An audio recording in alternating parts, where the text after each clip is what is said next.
Íñigo Errejón, secretario político de Podemos, número 2 de la organización, candidato al Congreso, gracias por atender al Español y gracias por venir al Teatro Lara que nos acoge esta tarde. Gracias a vosotros, en este marco además incomparable. De todo lo que Podemos podría hacer desde el Gobierno, ¿cuál es la medida que personalmente más le gustaría poner en práctica? La medida que personalmente más me gustaría poner en práctica, supongo que nosotros necesitamos desarrollar con urgencia una ley de rescate ciudadano que asegure que hay necesidades básicas que no dependen de si tienes suerte en la vida y que están cubiertas. ¿Al proyecto político de Podemos aporta Izquierda Unida algo más que votos? Yo creo que le aporta mucha gente que viene de una tradición larga y le aporta presencia en el territorio, y creo que está habiendo buen feeling en la forma de enfocar y de coordinar la campaña electoral, asumiendo que venimos de sitios diferentes, pero que está funcionando. ¿Y qué aportan candidatos como Diego Cañamero a las listas de Unidos Podemos? Yo creo que aportan una parte de la trayectoria de dignidad y de representación de los humildes en unas listas que son tan diversas como lo es nuestro país. Solo en las listas de Andalucía llevamos, no sé, digamos, desde Julio Rodríguez, general del Ejército o exgeneral del Ejército, hasta Diego Cañamero, sindicalista del mundo agrario. Y eso porque pretendemos representar algo que va mucho más allá que las etiquetas ideológicas o que las pertenencias de cada uno. ¿Con quién se ha llevado usted peor? ¿Con Juan Carlos Monedero o con Teresa Rodríguez? Con Teresa Rodríguez tengo relación orgánica, es la secretaria general de Andalucía, y tengo que decir que es tremendamente orgánica. No siempre estamos de acuerdo, pero es una persona muy leal en las discusiones. Juan Carlos, tenemos una relación más larga de la facultad, de mucho tiempo y de muchos años, y por tanto cuando tienes una relación más larga y más intensa, las cosas son siempre más intensas, pero nos queremos desde hace tiempo. ¿Llamó usted la atención a Pablo Iglesias después del debate de la Cal Viva con el PSOE? Bueno, en ese debate, de hecho, se hizo famosa una cierta expresión en mi cara, pero tengo que reconocer que que hay que estar en esa situación, y que era una situación en la que el clima se estaba enrareciendo y se estaba crispando por todas partes. Y cuando luego hicimos la evaluación, yo le dije que creía que había cosas en las que tendríamos que haber estado quizá más finos o más seductores.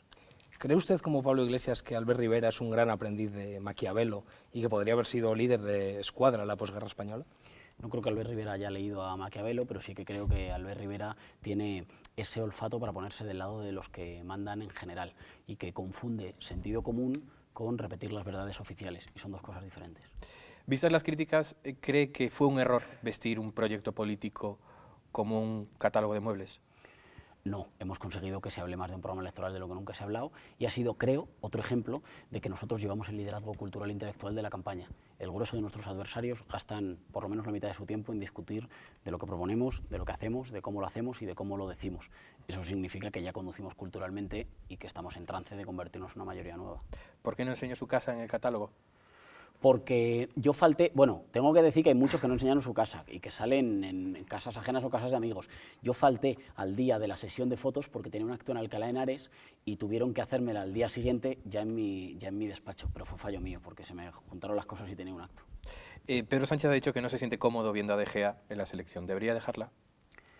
Bueno, yo creo que debería explicar asuntos que yo creo que como ciudadanos y como españoles nos resultan turbios, y que si no da buenas explicaciones no es una figura que yo creo que sea, no sé, ejemplar o ejemplarizante. Y creo que los futbolistas, para bien o para mal, ya son figuras que van más allá de un deportista, son figuras públicas en las que la gente se mira, y si son ciertas algunas de las cuestiones, no son ejemplos a imitar.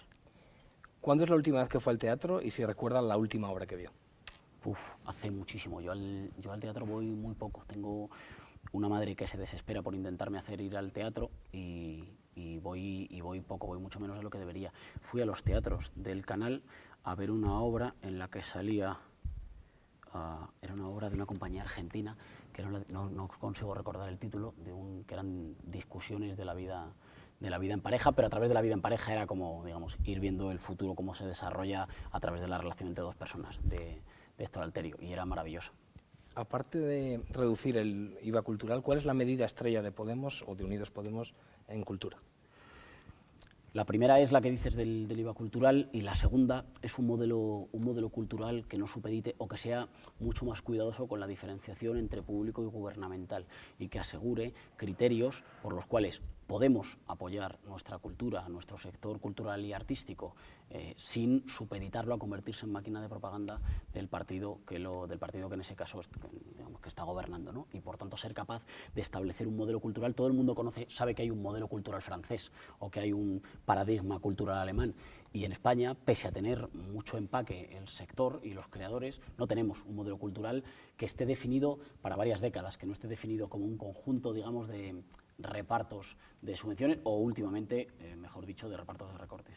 ¿Es usted taurino o antitaurino? Soy antitaurino, pero no, tengo que decir que no lo considero una prioridad.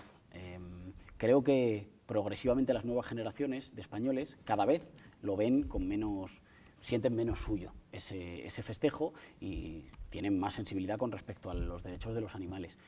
Y esa es la forma más útil de ir dando pasos para que se acabe, que es que las siguientes generaciones no lo aprecien como algo suyo. Creo que meterse en esa pelea de sí o no a menudo solo sirve para que se haga y luego se deshaga en una legislatura o en otra. Creo que hay que ir avanzando culturalmente y en todo caso no subvencionarlo con dinero público.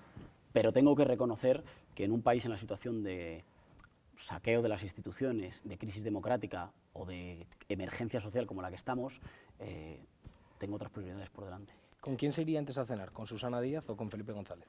Uy, tal como están, no lo sé, nos sentaría mal. Hombre, yo creo que Felipe González representó muchas cosas que ilusionaron a mucha gente humilde en nuestro país. Hoy, por desgracia, se ha convertido más bien en una caricatura de aquello, y hay mucha gente que no le reconoce en aquel Felipe que encarnó las ilusiones de mucha gente humilde, de mucha gente sencilla. Pero si pudiera dejar por un lado el rencor o el enfado, seguro que tendría muchas cosas interesantes que contar. ¿Sí o no, Íñigo Errejón? ¿Ha borrado tuits de su época pre-Podemos porque le puedan perjudicar ahora que tiene más relevancia? Alguno habré borrado que mi equipo me haya dicho: estas cosas son fáciles de explicar en un seminario, no son fáciles de explicar en una entrevista, y por tanto hay que dejarlas para el ámbito de la reflexión teórica. Nosotros hemos dejado de ser teóricos para ser representantes públicos y hay que adaptarse. ¿Se ha planteado en los últimos meses dejar la primera línea política o dejar Podemos? No. Podemos es un proyecto que hemos levantado a pulso, que ha costado mucho y que me ilusiona, y estaré donde sea más útil. ¿Se sintió traicionado cuando conoció el cese de Sergio Pascual como secretario de organización? No, no traicionado, porque no es una cuestión personal, pero no lo compartí. ¿Se siente cómodo cuando ve banderas republicanas en los mítines de Unidos Podemos? Sí, yo creo que representan una parte de la memoria democrática de España, pero que no representan hoy el símbolo que agrupa a una mayoría nueva para la recuperación de la soberanía popular. Y por tanto no me molestan, pero no son el símbolo que define a Unidos Podemos. Vamos más allá de eso. ¿Es usted peronista? Sería imposible, soy español. He estudiado y he seguido con atención muchos fenómenos nacional-populares en América Latina y me apasiona la política argentina. Si no ganan al PP en lo que ustedes llaman la segunda vuelta de las elecciones, ¿será un fracaso? Si no conseguimos formar un gobierno de cambio que rescate a la gente después de tanto tiempo rescatar a los privilegiados, será un fracaso. ¿Ganar al PSOE será un éxito político de Podemos? No, necesitamos al PSOE. Necesitamos que el PSOE aguante y esté sólido, porque le vamos a necesitar como socio en un gobierno de cambio. Si no se le gana, ¿habrá que asumir responsabilidades políticas? Es que el objetivo fundamental es conformar un gobierno al servicio de la gente, y eso se hace frente a las políticas injustas e ineficaces del Partido Popular, y el Partido Socialista no debería equivocarse de adversario, lo vamos a necesitar al lado. Yo creo que se está equivocando en campaña. ¿Le gustaría ser ministro? Estoy dispuesto a asumir responsabilidades de gobierno si conseguimos un gobierno patriótico y popular al servicio de la gente, y estaría dispuesto a asumirlo, pero no es algo que me haya hecho ilusión siempre particularmente. Soy un militante del cambio, y los militantes del cambio están donde se conducen mejor las transformaciones. Sabemos de dónde viene y dónde quiere ir, pero ¿qué quiere ser Íñigo Errejón de mayor? ¿Dónde se ve usted dentro de 10 años? Dentro de 10 años, cuando nosotros hayamos abierto y consolidado un proceso que será más largo que nosotros de transformación de nuestro país, a mí me gustaría volver a la reflexión, a la escritura, quizás a la docencia, a tener más tiempo para leer, pero antes de eso tenemos que hacer historia. Gracias, Íñigo Errejón, por atender al español. Muchas gracias. Corten, cambiamos. Perfecto. Después de más larga, una gran corta. Sí, está bien. Perdóname. No.